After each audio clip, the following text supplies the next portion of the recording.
So, I am Shanti with the Sunshine, and I'm here to talk about Wicked.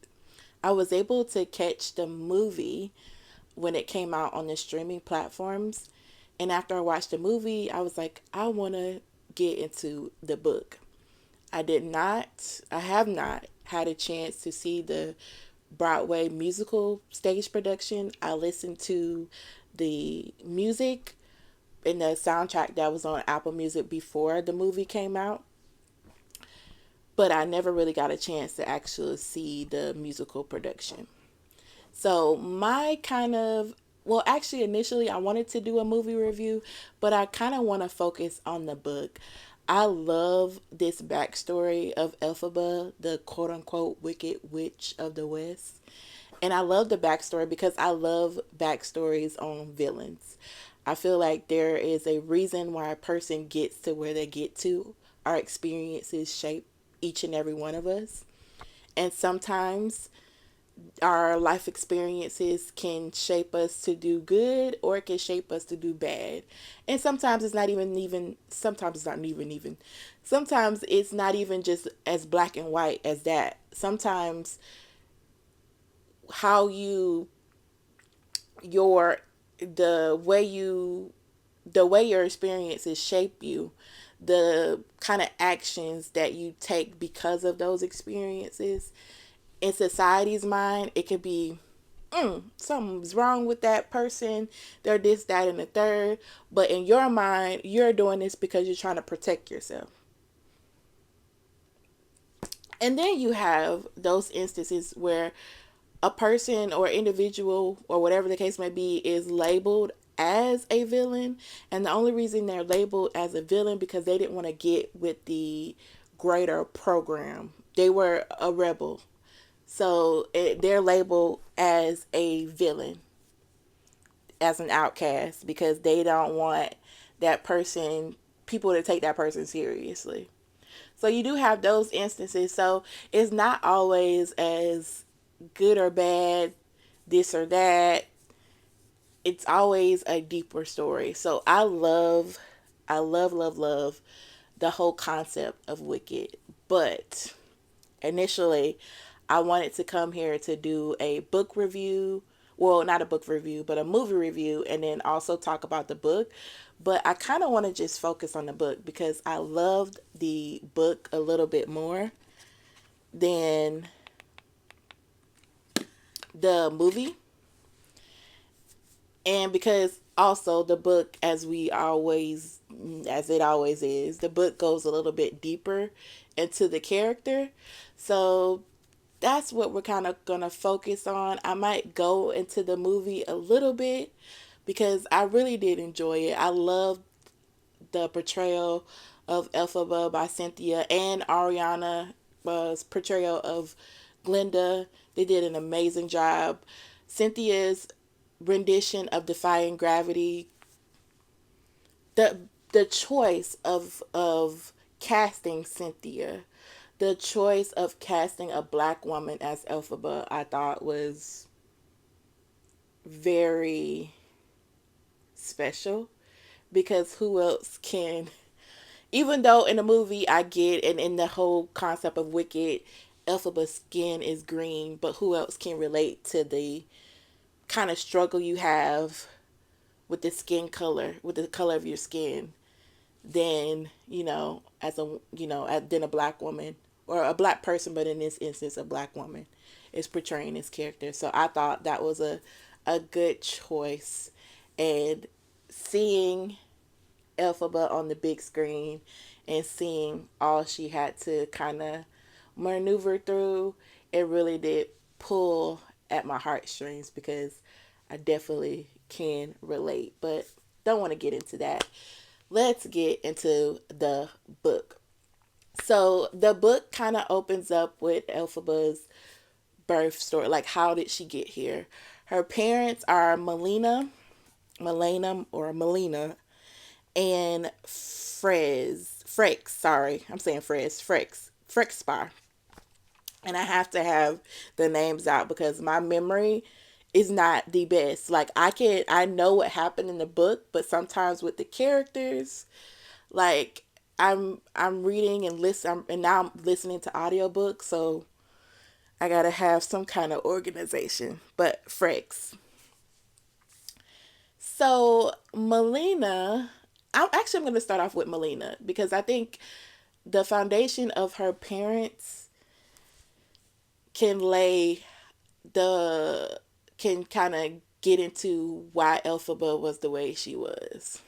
So Melina comes from a kind of a family that has a place in high society.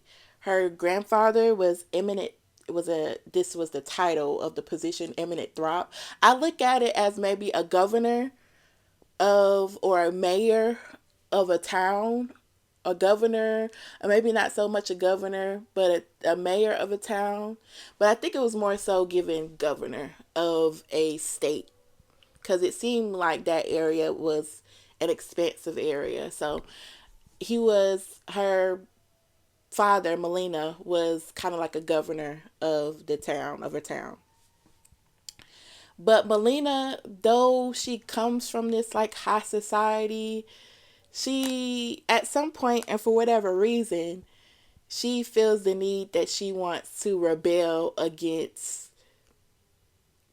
her father and show him up. And the way that she does that is she gets with Frex and marries him. Frex, I guess he comes from a religious background. And as time goes by, he turns into this religious fanatic. But it appeared as though Frex in the beginning, yeah, he was religious, but he still was a okay, cool person to be around. And so that's how Melina got, pulled in. But once she got pulled in, got married, and they moved away with each other, Frex start turning into this religious fanatic. He would go around to traveling and spreading the gospel and trying to convert people. And that was also how he would try to get, a little coin every now and then. So, although Melina, her idea of getting with Frex was to rebel against her father, when she gets with him and, gets to the other side and realizes the grass ain't all that green over here, then she's like, to kind of rebel against her marriage because she's upset about where she is now, she looks to other lovers. And while Frex is away, well, the story opens up about Frex going away. And while Frex is away, Melina gives birth. When the baby comes out, the baby's green. And it's kind of clear that Frex is not the father of this little baby.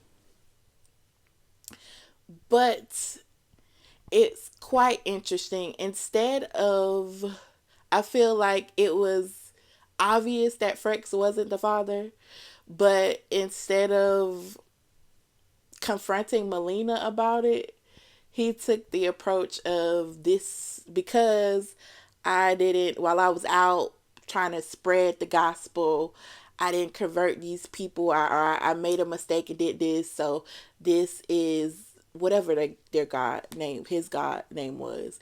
This is God's way. The unnamed God or the unnamed whatever. I think that's what they called their God.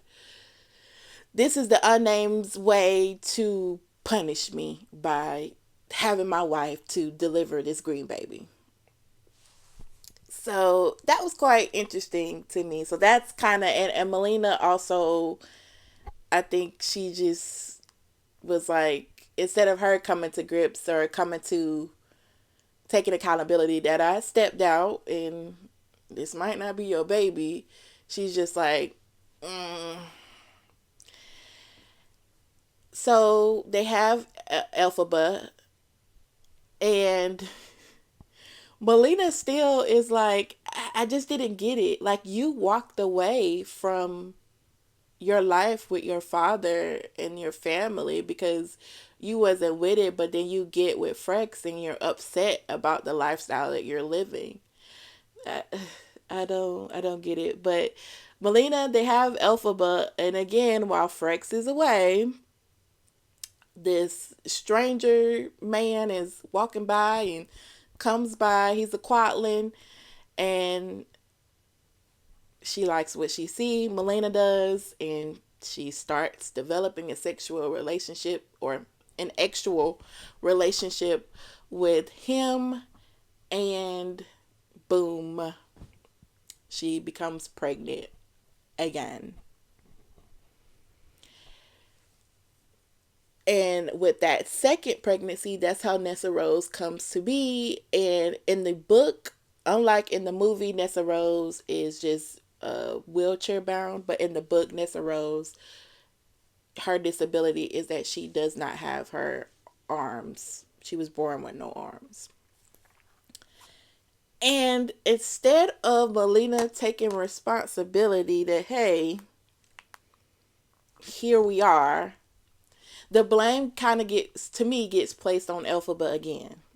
Because Nanny, who was, I guess, Melina's caretaker, at some point comes in the picture. And by the way, I love Nanny. She was sassy. She was everything for me.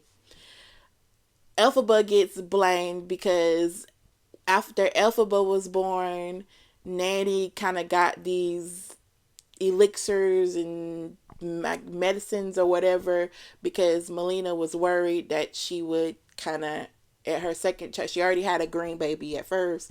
She didn't want her second pregnancy to produce a child that was, in their eyes, messed up. She wanted to have a normal kid. And she drank these elixirs, and now Nessa Rose comes and she has this disability. So again, to me, they blamed Elphaba with, but they didn't take accountability in Melina more so for her actions. Not saying that cheating causes you to have a child with a disability, but this is not Elphaba's fault. It's not anybody's fault, like, at all. But how can you kind of just place blame on Elphaba? The whole situation with who we would know and who you kind of already figured out just from the situation, I feel like Frex probably couldn't even have kids. Even though I know they ended up having a son together, Frex and Melina, but that was just my personal thoughts of it. Um, with Nessa Rose's father, the Quadling, when he came around, he like stayed in the house with him. So he's like living there with this married couple. Melina is doing her thing with him every now and again. Frex comes back, and then as you fast forward in the book, Frex tells Elphaba that him and Melina, they was in love with the same man. Like he knew that Nessa Rose, that was her daddy, and they both was in love with the same man, or they both had feelings for the same man. I'm like, wow, that is some TLC drama.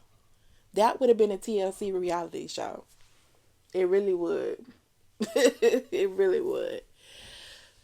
So Nessa Rose comes into the picture, Elphaba, and that's where I want to get and start on. So that's Elphaba's foundation when it comes to her parents. Elphaba is being kind of anything, to me, anything that goes wrong in the family, it's because Elphaba is green. The stove don't work. Elphaba's green. She was born green, and that's why it's because of her. I feel like that's just how it was.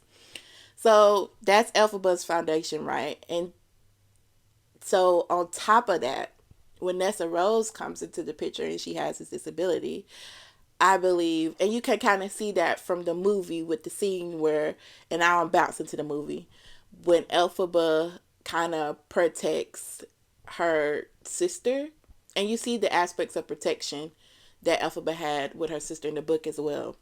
I feel like Elphaba took on that protector role. For one, she's the big sister. For two, she was born green, so she understands how it is to be different and how some people just can't take that. And so she wants to protect her sister. But at the same time, I feel like that's what she wanted to do, but sometimes it turned in, and that's what I want to do, to where Frex and maybe Melina as well put that on her, where she had to be like, you gotta look out for your little sister. You gotta take your little sister with you. You gotta do this for your little sister. It was like all about Nessa Rose. Bump you, Elphaba. You don't got no feelings. That's kind of messed up. Kind of sad to think that everybody else needs protecting but me. I don't need protection. And I get that with Nessa Rose, she had a disability, so yes, she needed a special care and assistance. Whereas Elphaba, all she was just born green. She didn't really. She could walk, she could talk. She was fine. But still, people have feelings, and the first place you look for love is with your parents. And yeah, they're taking care of me and everything, but I'm not getting the same love that I see my sister get, and later on my little brother gets. So there we are with that. Then let's see what's kind of next after that. It kind of shifts forward to Elphaba going to Shiz. And if I'm mispronouncing some things, don't be judgmental. Let me mispronounce it or pronounce it the way I want to pronounce it. I'm gonna call it university. I don't like university. So in the book, Elphaba is the one that goes off to university first. In the movie, Nessa Rose is the one, and Elphaba just winds up being there because, you know, in the movie, Madame Morrible sees her skills and is like, hey, I want to use you. But in the book, Elphaba is the original person that goes off to university, and Nessa Rose comes later. So again, the book goes into more of layers, so it shows Elphaba's time at university. And when it goes to university, that's where Miss Galinda comes into the picture, and I'm just going to refer to her as Glinda because I don't like the Galinda. Glinda. Glinda and Elphaba. So I'm going to go on Glinda.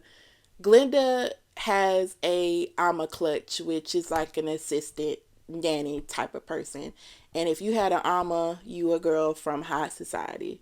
So all the girls that had Amas, they were supposed to have like their own kind of room, suite set up. But Glinda's Ama had a situation with her foot, like she stepped on something or whatever, but she had a situation. So Glinda went on to university without Ama, and Ama was going to come in later. So when Glinda gets there, they're doing the room assignments, and all the girls with the Amas, they get assigned to their space. Glinda, she kind of messed her own self up. She didn't say anything, what they say, a closed mouth don't get fed. But Glinda is like, at some point, hey, my Ama is coming. She just had a situation, you know, I can't, because Glinda was gonna get assigned with quote unquote General Pop. So Glinda's like, no, I can't I'm not finna room with general population. I'm that girl. I need to be with the rest of the girls, the it girls. And Madame Morrible / Madame Horrible is like, cool, but those the it girl rooms are already booked. I understand your situation with your Ama, but you gonna room with General Pop, and actually your Ama is gonna take care of you and the rest of some of these girls. And Glinda is like, she got one more trick up her sleeve, and keep this in your mind now. Glinda makes up this whole story that no, it actually, like, I need my own space, me and my Ama, because my Ama, she actually got some issues going on. She be talking to random things, pens, papers, pencils, doors, windows. She don't really, and she don't talk to people. Like, she weird, she got mental issues going on. And Madame Marble's like, really, Well, since you said that, you know, we don't want anything bad to happen. So how about this? How about you and Miss Green thing over here? Y'all room together, and you and your alma can be there with you. That was the compromise. And of course, Glenda, when she realizes Elphaba, who Miss Green thing is, she's like, yeah, no, because Glenda, I feel like came from a middle class family who kind of was teetering on living like the Joneses, based on the book, because they could afford these things, but at the same time they weren't on the like top level. So Glenda kind of like she she did extraness sometimes so she can be like, hey, I'm with y'all. Like, I'm a high society girl. When she is a higher society than, like, say, quote, like Elphaba and some of the other girls, but she's also not as on the same level as her, like Shin Shin and was it the other girl that was in the crew, and her in the crew that she ends up kind of being with. I don't think she was on their level. So that's Glenda's kind of dilemma. Also, when I say the girls in the rooming in the book, the university is actually split. There's the girls' side in the girls' room, and then there's the guys' side in the guys' room. The girls and the guys actually their rooming is different, and they actually take different courses. The guys take more courses that's geared to them having leadership roles and jobs that are considered more prestigious, and the girls just take courses that's like, I think sorcery was a course for the girls, but it was really given like, y'all take stuff like home economics and stuff like that. And the animals with the capital A, at that time when Elphaba and Glenda goes off to university, that's when the wizard is kind of slowly but surely, and of course you see that in the movie as well, slowly but surely, kind of trying to make the animals with the capital A kind of slowly putting his foot on their neck to oppress them. So the animals were kind of like, y'all go teach the girls. You can only teach the girls. And Professor Dillerman, and I'm going to say Professor Dillerman and some of the rest of the animals with the ADs, they're smart. They know something about something. Like Professor D seemed to be like a high prestigious intelligent scientist, but he was kind of made to teach the girls and teach them, couldn't really teach them what he wanted to teach them. And you have an instance where, well, actually, I won't go there. Let's go to Bach. So in the book, well, in the movie, Bach is the one who, of course, has a crush on Glenda, but it's Glenda kind of pushes him off on Nessa Rose. In the movie, in the book, Bach has a he has a super crush on Glenda. Like, very much huge crush. He goes even to the extent that his roommate and the boys, they're going off to this X club, and they try to invite him, and he's like, no, I gotta study. But in actuality, he's so in love that he tries to go on top of this like barn shed or whatever the case may be to try to spy so he can see Glenda walking out or walking in or whatever. And Elphaba, that's how Elphaba and Bach kind of get introduced to each other because Elphaba catches him. And this is the this was one of the stories or instances where Elphaba, even more, I loved her even more because then she wanted to be a messy boots. She tells Bach, "Oh, you like Linda? That's my roommate. I can kind of introduce y'all." Homegirl has Bach to come. She has Glenda to come. She's there. Bach is trying to lay the Mac down. Of course, Glenda, like I said, she's trying to be an it girl, and Bach is just not. He is not. I would say he's lower. He's lower. I feel like Bach might have been middle class as well, but in Glenda's eyes, she don't want a middle class man. She wants a high class, what they say, a high, not a high value. She wants a high class man, a man of high society, and Bach doesn't fit that. And also, Bach is shorter than her. So she's just not really feeling it. But in a way, she does like that he feeling her. Like, she likes the idea of getting attention. Let's be real. But Miss Elphaba, Miss Messy, Miss Fabula, she is like giving straight up commentary the whole time. Like, she's throwing shade here and there. She's busting out laughing as Bach is trying to lay the Mac down, to the point where Bach gets super frustrated, and even Glenda gets frustrated, and they're both like, "Girl, shut up." Shut me up. So again, like I said, Glenda wasn't really buying Bach's sting. Bach goes to be like, "Hey, you're not really feeling me, but this is what I'm gonna do. Let's just be friends." He did the whole, "I'm not trying to pressure you. Can't want you. You ain't even really gotta be my girlfriend.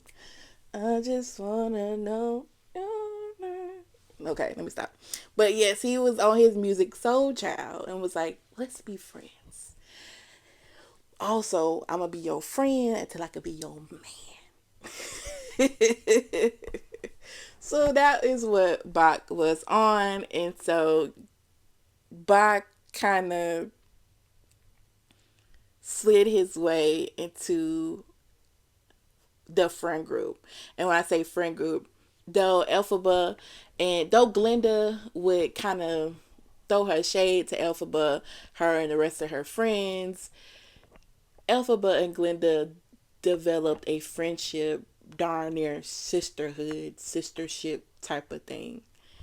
And so Bach, because of his infatuation with Glenda, kind of weaseled his way in there. And he also developed a brother sister friendship relationship with Elphaba as well.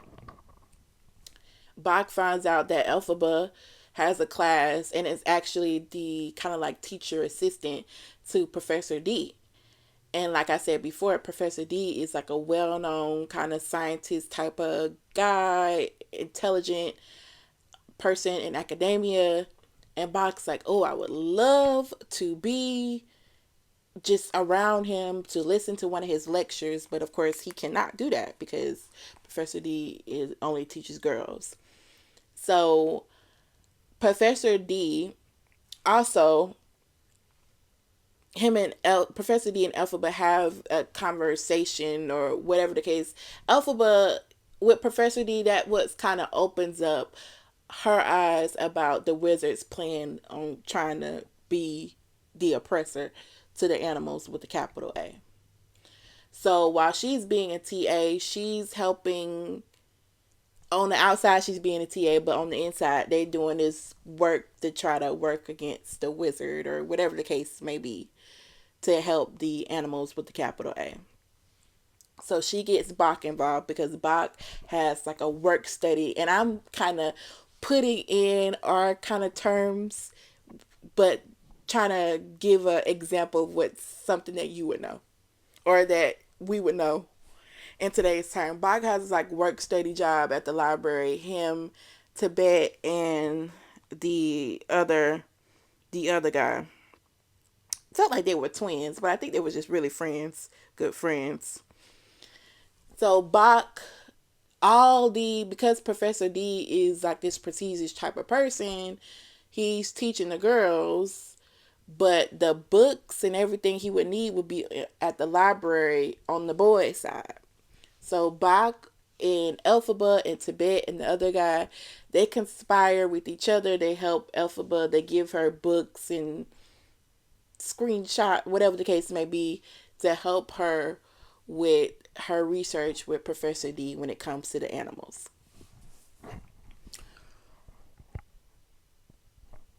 So then, based on that conspiracy, then Tibet and that other guy, I can't remember his name. I'm trying to look. Feel like it started with the I.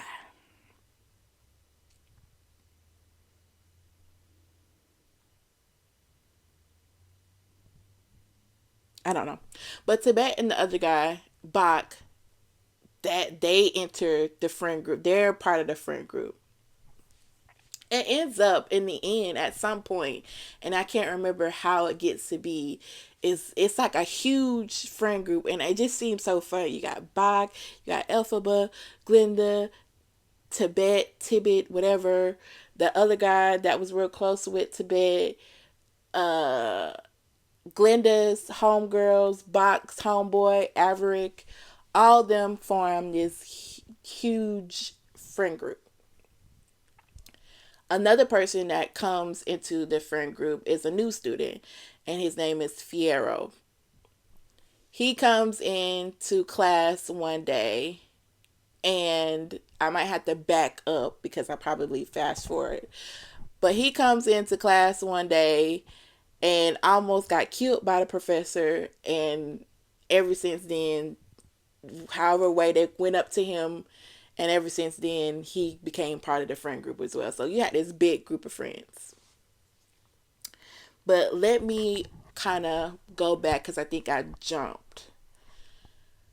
So Elphaba, Bach, they're conspiring with each other to help Elphaba with Professor D, right?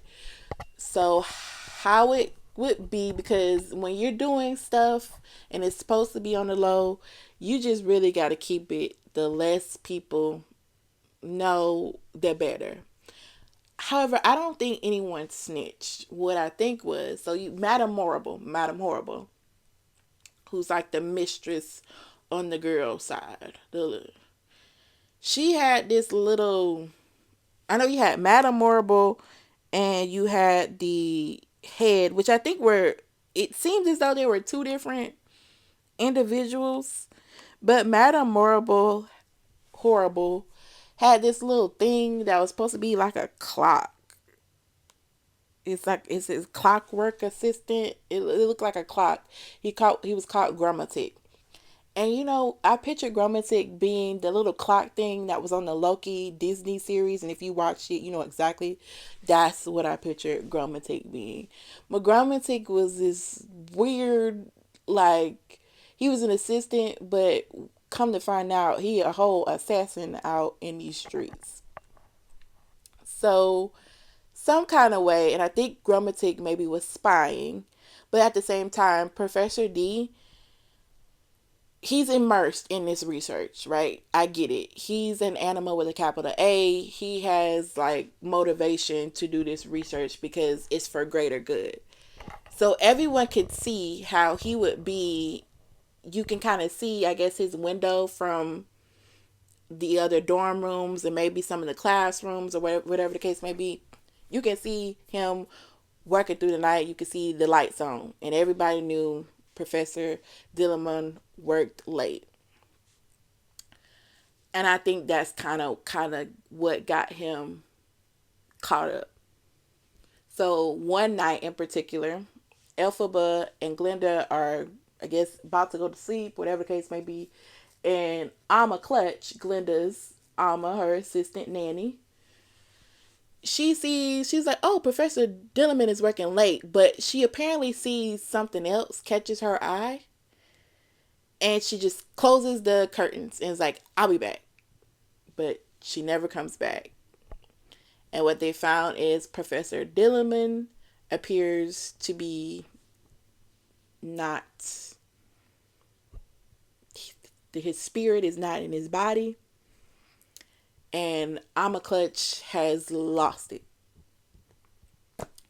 Elphaba, because she already, Elphaba had, to me, I wouldn't say she didn't trust people, but she always had like a third eye. Like, especially once she found out about the whole animals thing, it's like, I'm looking out. I'm looking out. I don't know what's going on with this ring light. I hate when it brightens up like that. I'm looking out. Okay, whatever. I'm looking out. So Elphaba already felt some type of way when it came to Grammatic and Madame Morrible.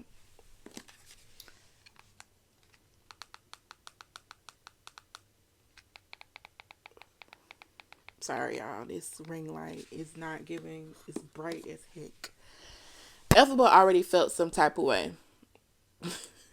Not it coming back on.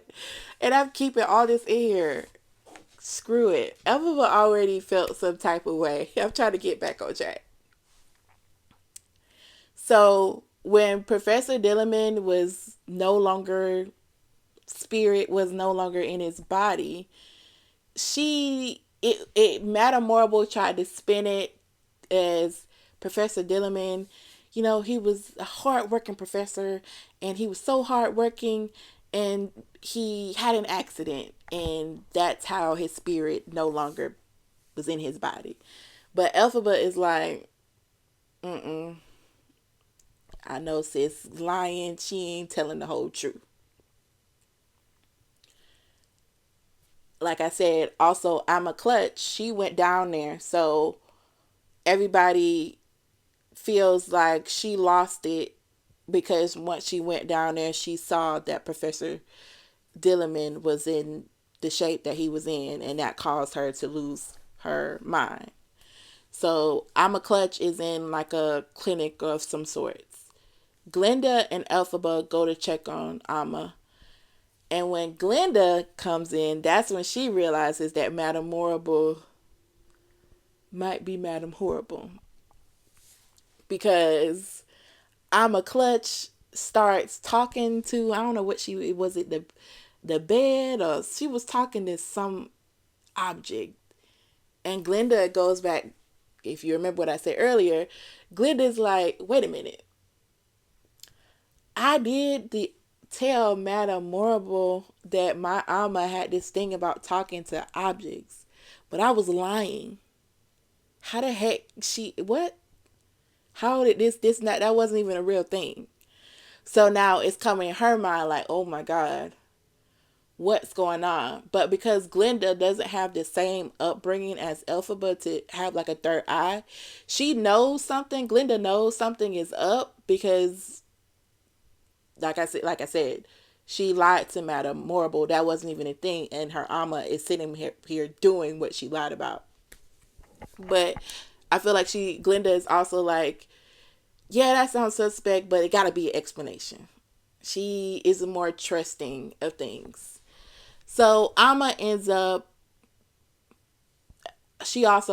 her spirit leaves her body. Amma ends up hinting that something might have been wrong when she went to go see Professor Dillerman, but she doesn't really come out with it. She has her last words, but it's more so of, trying to let Glenda, kind of ease Glenda, because Glenda and her Amma Clutch, that loss would have been heartbreaking. I can imagine it was heartbreaking because it's somebody you probably grew up with like a second mother. Afterwards, Madame Horrible tries to do this repass memorial ceremony that it's not really given memorial ceremony because it seemed like it was just put together. Everybody noticed that it was like, ooh, they didn't even try at all. But as the ceremony is being underway. And I don't even think the ceremony was for Professor Dillerman, if I'm not mistaken. It could have been. I could be remembering that wrong. I think the ceremony was mainly for Alma Clutch. Professor Morrible grabs Elphaba, Glinda, and by that time, I'm sorry, Nessa Rose, by the time Alma Clutch leaves the living realm, Nessa Rose has come to the university with Nanny. So Nessa Rose, Nanny is like a Timu version, not even trying to throw shade, of an Alma Clutch. Madame Morrible brings Nessa Rose, Elphaba, and Glinda into her office. She honestly is trying to see what Alma Clutch told them. But Glinda, she brings up the fact that, hey, this whole thing about Alma Clutch talking to objects, I lied about that, and you were the only person I told. What's up with that? Madame Morrible just goes into this thing about how there is kind of a Thanos kind of a speech. Like, sometimes for the betterment of society, you got to do things, and it might not always be what people would think as moral, and I'm paraphrasing moral, but somebody got to do it. And you three, you are going to, she kind of placed a curse on them as well, but you three are going to be the tools to help the wizard do whatever he got to do to help to help Oz.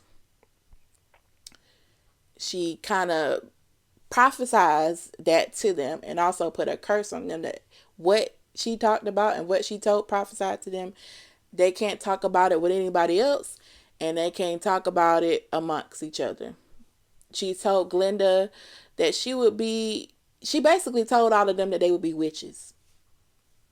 And with them being witches, that will help the greater society. Cool. So they get out of Madame Morrible's office, and they actually tried to talk about it. Somebody, I can't remember if it was Elphaba or Glinda, they ended up fainting, and that let them know that that curse was really real. They could not talk about it.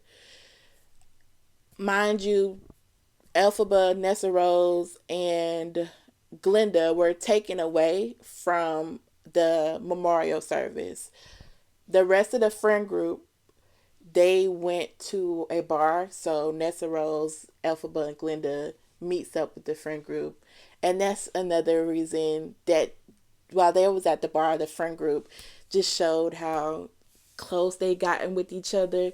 It got to the point with Elphaba, it seemed like as she was interacting, like there would be moments about her being green brought up, but it wasn't even, it's like, you are a friend, it doesn't matter. And that just shows you, and it was a lesson that when you get to know people, the differences, that's the last thing that's probably on your mind when you get to know them and develop friendships, relationships. You're not thinking that this person is green, that this person doesn't have her arms, that this person is shorter than the rest, or is a little person. I think that's the politically correct way to say that. A little person, or this person is shorter. This person got artwork on their skin, tattoos, kind of like this person is a dumb jock. Sorry, Averick kind of gave that. You're not even thinking about that. You just thinking about we're friends. And I love that for them. They get wasted, and Averick is trying to convince everyone to go to the XXX club. And because everybody is drunk, most people are going along with it. But Elphaba has another idea. She wants to go to see the wizard after her running with Madame Morrible Horrible, because she's like, it's something going on and I want to get to the bottom of it, and I want to go to the source. So Elphaba and Glinda go to see the Wizard of Oz. And the rest of the group, besides Nessa Rose, they go to the Triple X Club. And Nessa Rose, she doesn't go because she kind of start to walk in the footsteps of her father of being religious. So she wasn't really kind of going for that.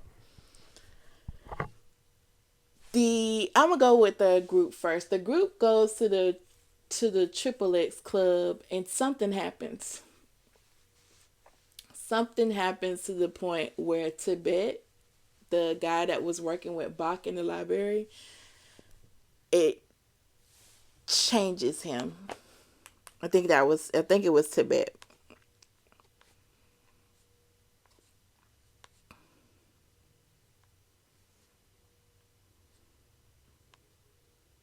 Yeah, it changes him.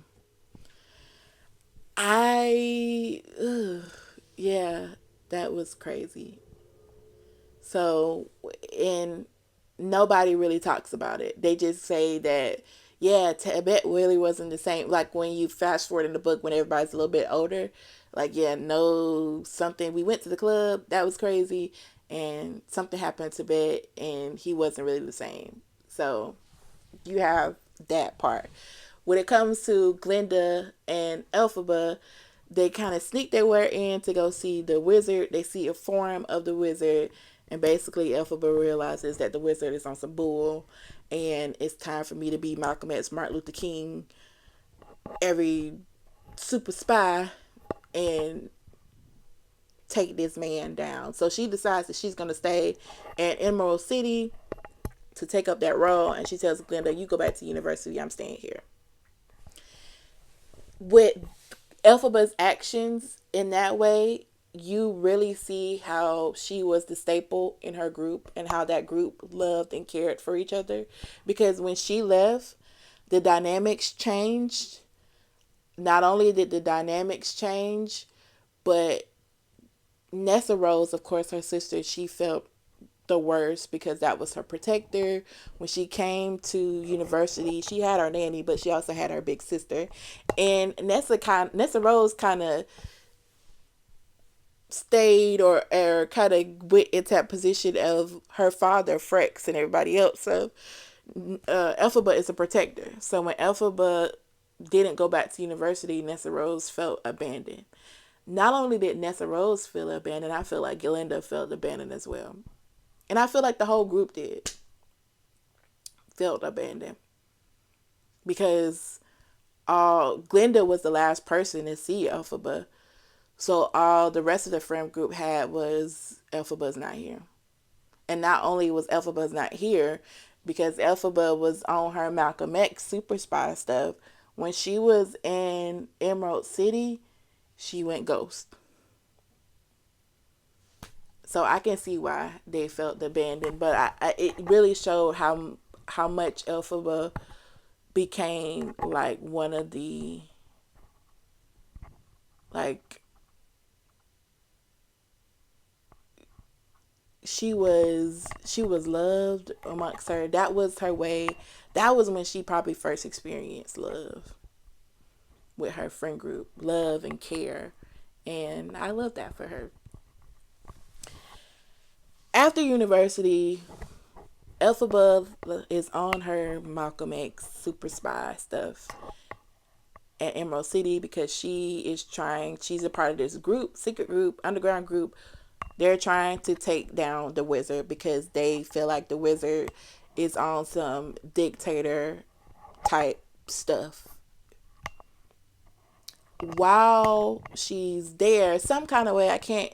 Oh, though she's out and about, and Fiero, the guy from the university that was a part of the friend group who almost got unalived when he first walked into class, he spots Elphaba, and Elphaba is trying to be, because she's, super spy.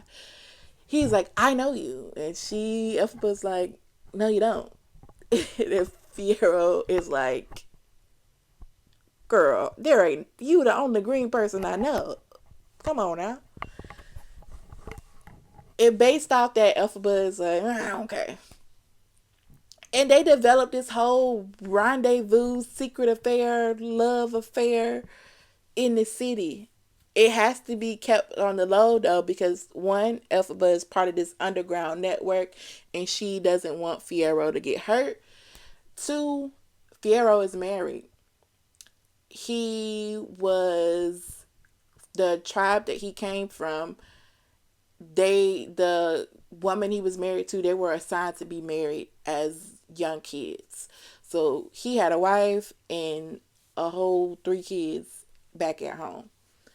And he was only supposed to be there in Emerald City, in the city, on some business type stuff.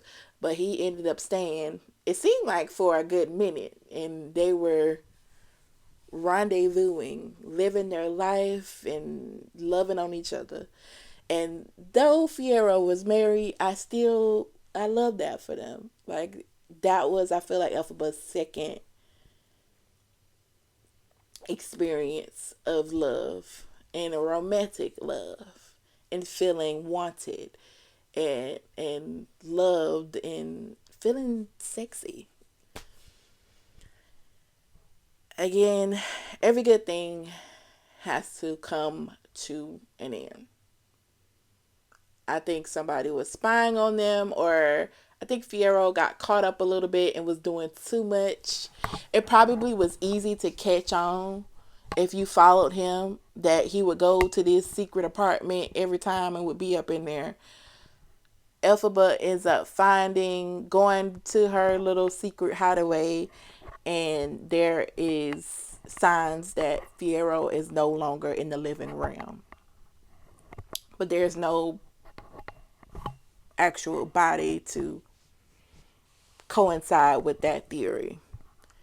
So Elphaba kind of loses it. Like, this person she fell in love with. Like, they had a friendship first, so there was probably already love there. But then she fell in romantic love with him. Loses it to the point where Elphaba is not a religious type of person. She's very cynical. So it gets to the point where she ends up in I forgot what it's called in the book, but it was given she ended up becoming a nun and helping in like this center or whatever. But when she got there, she was it appeared to me, how she ended up saying was that she was out of it for a while. She was out of it for a while. And then when she came to, that's when she started working at the community center. And even while working at the community center, Tibet comes back into the picture. And Elphaba is with Tibet in his last hours or last days in the living realm. I don't know. I wanted to know, not necessarily know what happened to Tibet at the Triple X Club, but I wanted to know kind of what he was kind of going. I don't know. It was sad. It was sad. Whatever happened, it really messed him up to the point where when Elphaba saw him at the nun center, he was in a bad space and ended up leaving. And so that's another person that Elphaba saw from university in the adult life.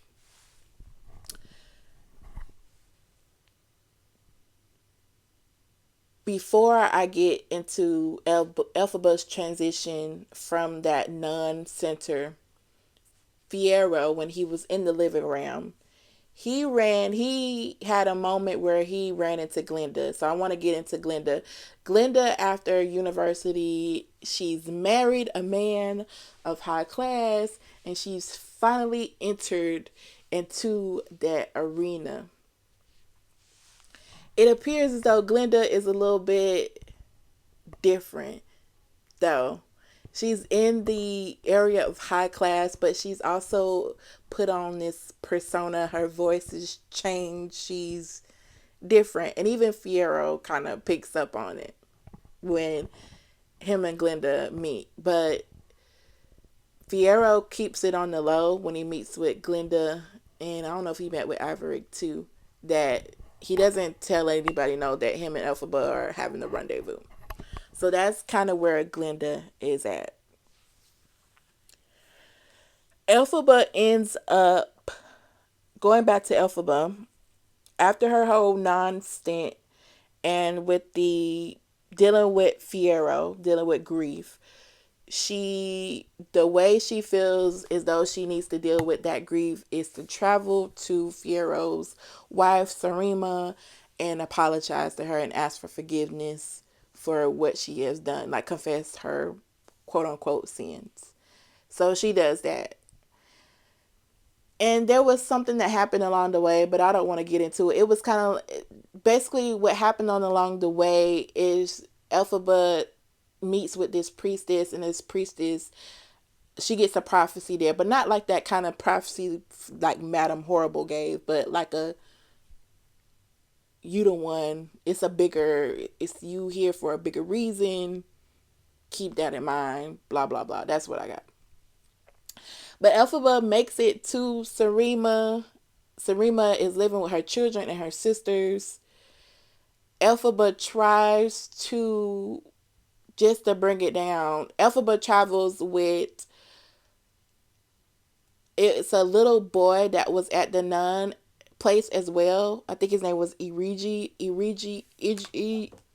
Little I. Sorry, y'all. Irigi. No, Lear. I'm talking about Irigi. It was Lear. Lear. She travels with Lear. Sorry. She travels with Lear to Sarima, and she picks up some monkeys, a dog, and some bees. You just take that as it is. Elphaba arrives to Sarima. Sarima doesn't really want to hear about Fiero at all. So Elphaba never gets the chance to confess her sins. However, Elphaba, Lear, and the dogs, the dog, the bees, and the monkey, they end up just staying with Sarima. So they're there kind of thugging it out until one day Nanny shows up. Nanny comes, and now Elphaba finally, because going back, Elphaba, when she left university, she was not in contact with anyone. So she doesn't know what happened, she doesn't know anything, even with her family. So Nanny comes because Frex wants to send a message to Elphaba that she needs to come home, and by home, Melina's home, because because Elphaba went ghost when the Eminent Throp died. Nessa Rose rose to take on that title because there was no one else to take on that title. Frex felt like Nessa Rose didn't have the protection. Nessa Rose didn't have what it took, or that Elphaba needed to come and be Nessa Rose's second hand, right hand. Elphaba goes up there to see her sister and her father, and basically the trip was like this. It's kind of like when you go home for the holidays, and after at a certain point, something pops off. You be like, "This is why I don't even come back around no more." Basically, it was. It was. I feel like it was Elphaba's closure a little bit, especially when it came to her father. She got off how she felt a little bit like, you keep worrying about Nessa Rose and everything I do, you expect it to be a protection of Nessa Rose. Even while you calling me back here, you ain't even seen me in years, and you calling me back so I can protect Nessa Rose. And Nessa Rose didn't need protecting. Apparently, there were some shoes that Frex made for Nessa Rose, and Glenda, because Glenda had advanced in sorcery, put a blessing curse on the shoes. So the shoes helped Nessa Rose to be able to move around without the assistance of anyone. So Nessa Rose didn't need that assistance no more. But Frex, because Frex was still in that Elphaba, you have to protect Nessa. She needs help. She's this. She doesn't have arms. Blah blah blah blah. That's how Frex, even though Nessa had the shoes, Frex still was in that mindset. And Elphaba's like, this girl don't even need my help, and you still own that. So the trip was basically, nah, Elphaba went back home. She goes back home. Elphaba's position is still to her mindset is still to get that wizard out of there. She's trying to figure it out. There's this book that has this foreign language in there. She's trying to figure that out because she feels like that book is the answer to getting the wizard out of there.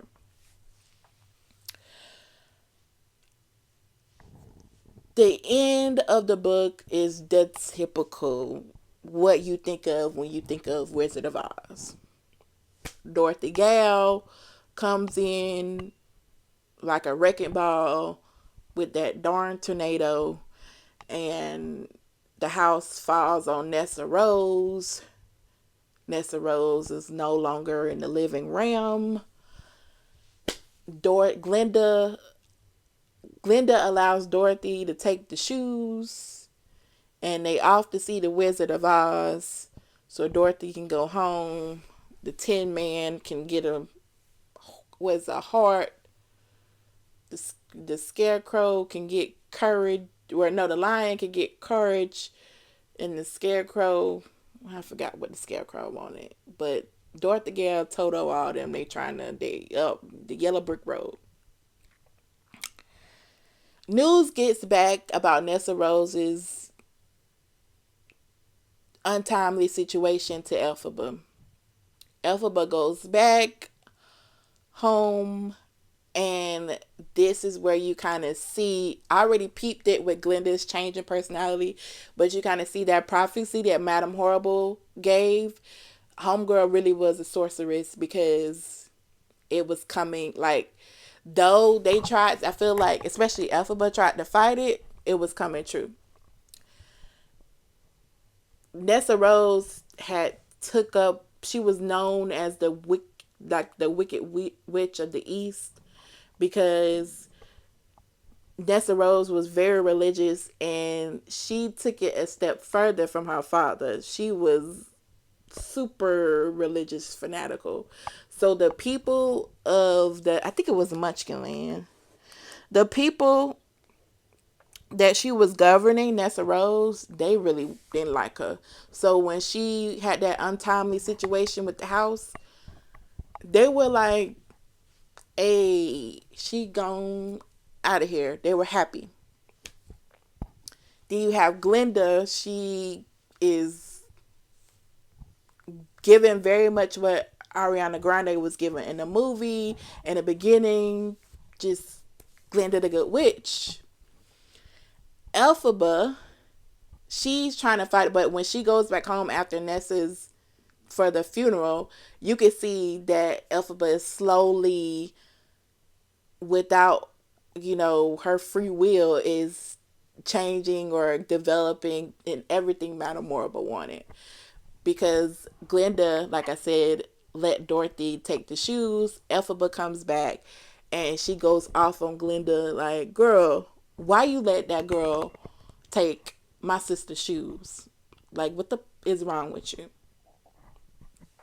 And in her mind, I feel like she's like, why am I tripping about these shoes? Like, she rationalized it, which is definitely a good logical way to do it. That if the wizard gets hold of the shoes, he's going to use that as a political ploy. Because when Nessa Rose was governor, she annexed, is it annexed? They broke apart from Oz. They were their own sovereign area. So now that Nessa is not here, Elphaba felt like the wizard was gonna get the shoes, get the land back, and go on about trying to oppress everybody. So that's how she rationalized it. But Again, as we know with the Wizard of Oz, the Wicked Witch of the West wanted the shoes and whatever the case may be. So Elphaba at that point is obsessed with Dorothy Gale. Obsessed. Elphaba ends up meeting up with Bach, and Bach ended up after university. He got married to one of the girls that was hanging around with Glinda, the It girls. They had children, and even they noticed that Elphaba is up. They're like, what is your thing with this girl? She all right. But Elphaba is like, what the heck? Why everybody is like, oh, she's so nice, she's so this. She her house landed on my sister, and she took her shoes. What the? Ah.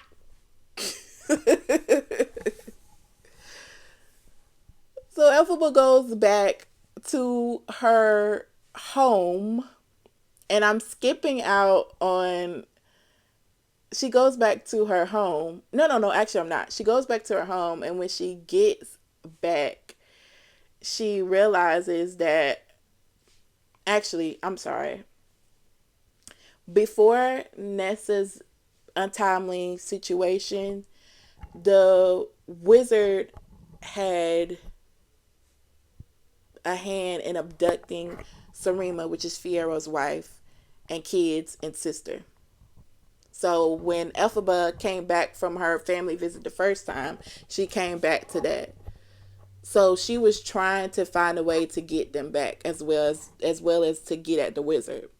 And when Elphaba went to her sister's funeral, the wizard in his actual form showed up, and Elphaba realizes that one of Fiero's daughters is held captive, and she's trying to bargain with the wizard, and the wizard is on some give me that book you got and whatever. So Elphaba goes back. Like I said, Elphaba is starting to get obsessed with Dorothy. She goes back home. She's trying to figure out how to get Sirima and the family. She's also trying to figure out how to get at the wizard. And she's also trying to get Dorothy Gale because she's obsessed at that point. How fate would have it, Dorothy Gale and the lion and whoever else ends up coming on Elphaba's side of town on some, because the wizard told them to do some damage to Elphaba. And Elphaba's like, okay, come on in. Dorothy and Elphaba have this whole thing, and Dorothy, long story short, Dorothy ends up accidentally taking Elphaba out of the living room. And that's how the Wicked Witch of the West is gone. Blase, blase, blase, blase. And that's kind of how the story ends. I did skip some things, but I'm going to save it's good that I saved these two things for the end. What, for me, as I was reading, because I didn't look at anything before. The two things that were surprising, or that was like, clutch pearls. First thing was Lil Lear. Lear, I'm going to call him Lear. When he had whatever situation he had, I don't know if he said that or the author was like, Fiero's son, and I was like, Fiero's son.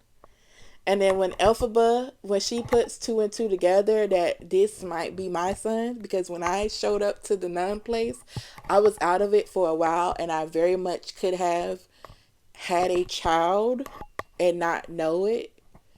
And then when Elphaba left, the head nun, the Yakko, I think, she was like, take this boy with you.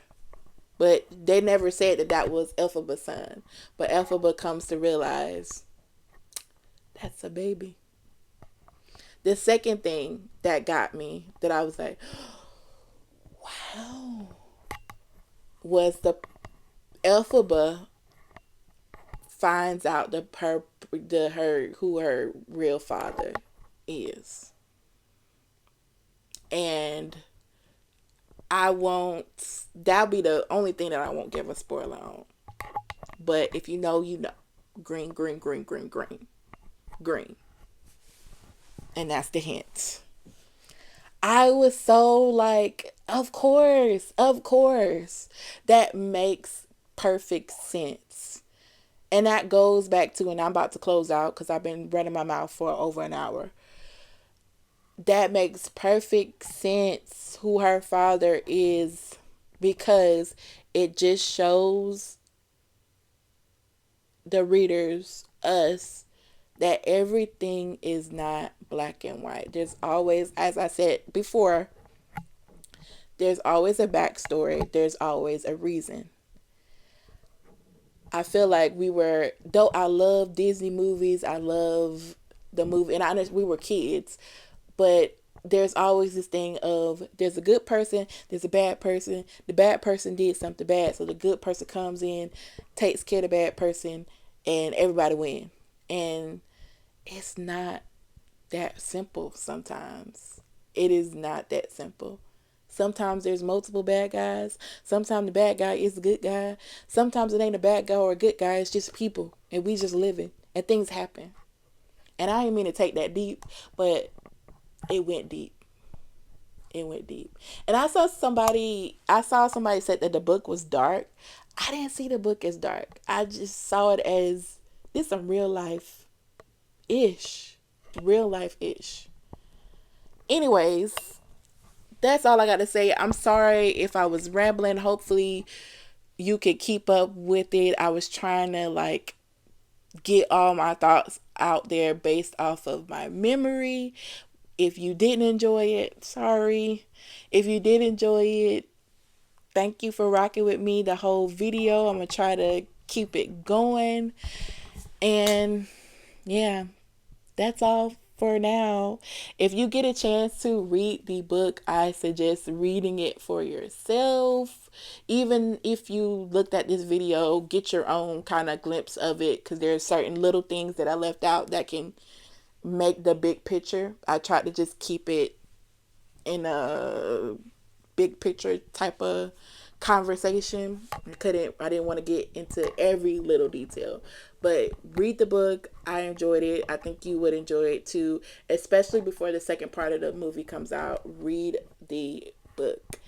And that's all for now. Thank you for watching.